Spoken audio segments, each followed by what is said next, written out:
कमलायतलोचनलोकपते विजयी भव वेङ्कटशैलपते सचतुर्मुख षण्मुख पञ्चमुख प्रमुखाखिल दैवतमौलिमणे शरणागत वत्सल सारनिधे परिपालय मां वृषशैलपते अतिवेलतया तव दुर्विषहैरनुवेल धृतैरपराध सदैः हरितं त्वरितं वृषशैलपते परया कृपया परिपाहि हरे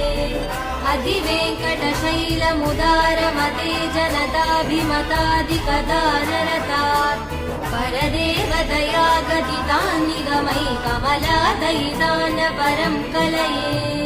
कलवेणुरवावसकोपवधू शतकोटिवृतात् स्मरकोटिसमात्